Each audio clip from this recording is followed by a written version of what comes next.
What's up, YouTube? Welcome to week 2 of Cubing with Anthony. This week I'm going to talk about how to memorize PLL, OLL, and ZBLL. There are 21 PLL cases in total. You don't have to know all of them to solve PLL, so if you're watching this video you already probably know a couple, but I'm going to break down how to learn all 21. I have my PLL algorithms on my website. There's a great PDF on there. Klise helped me put it together. I'll link his website in the description. But cases are broken down set by set. Start at the top, work your way down. The more confusing cases are at the bottom. So you can really learn any order you want, but I'd recommend sticking to set by set. I use all of the algorithms on my sheet, so even though some cases are mirrors of one another, I don't necessarily mirror the moves on the left and right. So if you want to do that, you can kind of cheat and get by, but I would say stick to my algorithms, learn them, take your time, and you'll be faster at the end of it. One quick tip to help you remember all this information, because not only are you memorizing the algorithm to solve each case, but you also have to associate that algorithm with the case, and you have to remember which is which. It's kind of a lot of information. So all of the PLLs have names, and the names are on the sheet.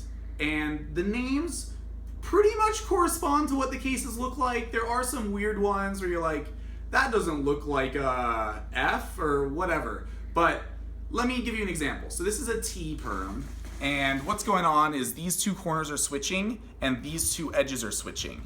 Now, when you actually practice the case enough, you're not gonna recognize it by seeing the T, but when you're first learning, you can remember, okay, there's a line here, there's a line here, these are the pieces switching, looks like a T, it's a T perm. And then when you see this case, you think, okay, T, T, T, what's the T? And then you remember the algorithm that's a T perm.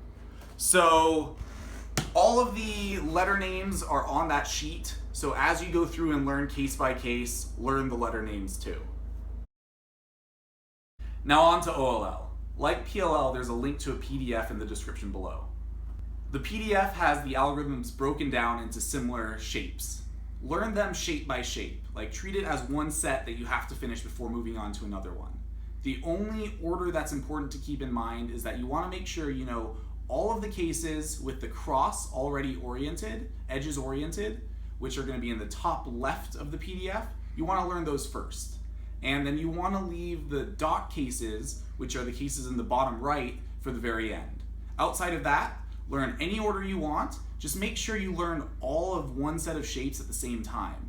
It's just really confusing to get a certain shape in a solve and wonder, do I know this, do I not? Learn all of those similar cases together, and it's much less messy and confusing. To make it even easier for you to learn these algorithms, they're broken down into triggers. So you'll see certain sets of moves in parentheses, and in general you want to try and do those moves together so they kind of flow nicely. And they're also highlighted and color-coded so you can see triggers and similarities from different algorithms, and it just kind of makes it easier to learn the whole thing. So make sure you look at those triggers, break it down, and take it slow and have fun. There are a lot of OLL cases, but ultimately, once you know all of them, you're gonna get fast. One tip for learning OLL, a lot of the cases are mirrors of one another. And what I mean by that is in this case, they're the same case, but one's on the left and one's on the right. So what that means is if you learn the one on the right first and get really comfortable with it, then when you try and do it on the left, it's just gonna be a lot easier to follow. So get comfortable with one before trying the mirror. Let's talk about ZBLL. ZBLL is this crazy system that basically combines OLL and PLL as long as you have a cross on top. So it's almost 500 cases and it's a beast to learn, so you really have to approach this smartly, otherwise there's just no way to brute force it. Thankfully for you, the work has already been done. Jabari and I have put together a list of very refined algorithms. These algorithms are good, they're fast, they're worth learning, and Klise has helped put together all of those algorithms into a document that's already broken down set by set.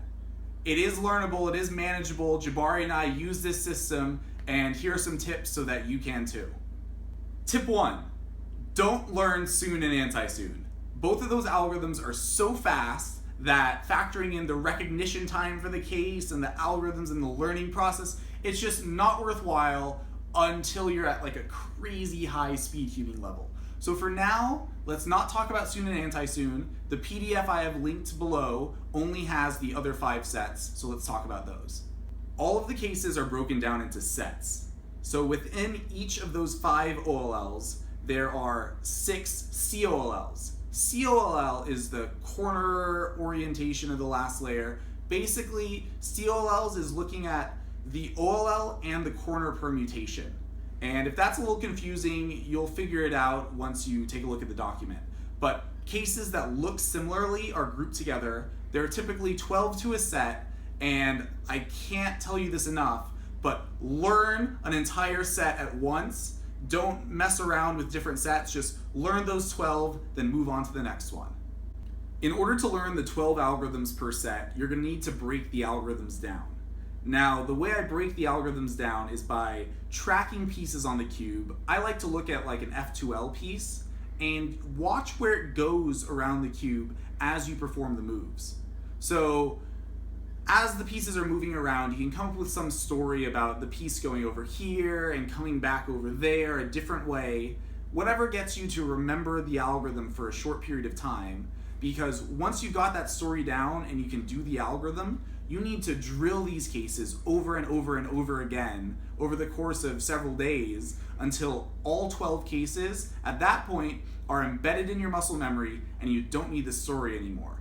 That's the point when you're ready to move on to the next set. Another tip, and this one is really helpful, it helped me tremendously throughout my process, was having 12 physical cubes that I could set up to each of those 12 cases per set. Having that visual to see all of the cubes and be able to go through them one at a time and take a look at 2 of them that are kind of similar and confusing. You can take a look at the differences.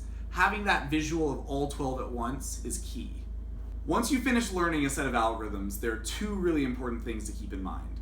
One is that you need to use the algorithm every single time it comes up in a solve. And the other thing to keep in mind is that you need to drill these algorithms periodically throughout the day.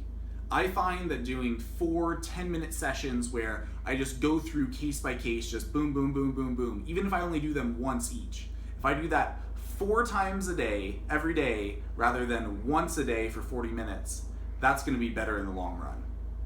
Thanks for watching, guys. Try these tips out and let me know how it goes. If you have tips of your own, please comment them. I learned just as much from you guys as you learned from me.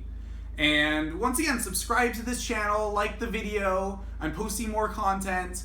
Comment below and let me know what you want to see. I have a number of videos planned, but after that, I'm just going to be making whatever you guys want to see. So let me know. And until next time, happy cubing!